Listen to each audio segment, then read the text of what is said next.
Na Slovensku ide o pomerne mladý šport, ktorý je všestranne zameraný na posilňovanie všetkých svalových skupín hmotnosťou vlastného tela. V praxi to vyzerá tak, že cvičiaci klikujú, behajú s rukami na zemi, skáču cez imaginárne švihadlo, priťahujú sa na kruhoch a nadobúdajú svalovú hmotu a kondíciu rôznymi ďalšími cvikmi. Tu však tiež platí, že trpezlivosť ruže prináša. Je to dosť individuálne, no niekto nabere kondičku za pár mesiacov, pre mňa pár mesiacov znamená 6, pol roka, niektorí ľudia za rok, rok a pol, takže väčšinou jasne je to tá kondička, ale v poslednom rade sa ukazuje vždy sila. Veľa ľudí hovorí, že nemám kondičku, ale vlastne nemajú silu, tak sila im chýba, takže ja ich trénujem hlavne kondíciu spojenú so silou, tak ako si to mohli aj dneska vidieť.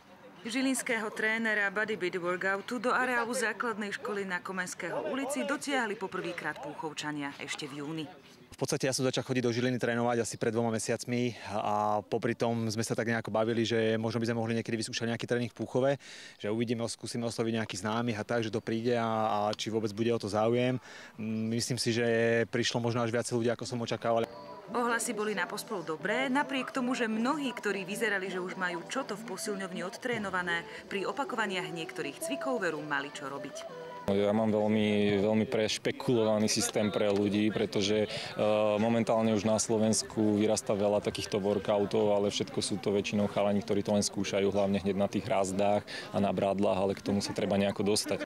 A tým, ako sa postupne zvyšuje sila a kondícia, mala by sa vraj zlepšovať aj nálada a chuť znovu cvičiť a teda prísť na ďalšiu hodinu.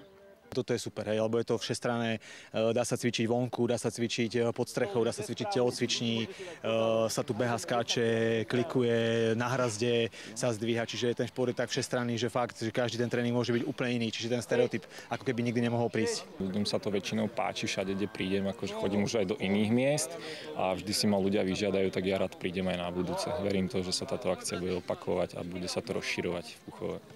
Dnes už je isté, že Bodybeat Workout sa cvičí v Púchove na ihrisku základnej školy Komenského každý týždeň, vždy v stredu od 6:30. Pridať sa môže ktokoľvek a podrobné inštrukcie k tréningom nájdete na facebookovej stránke skupiny.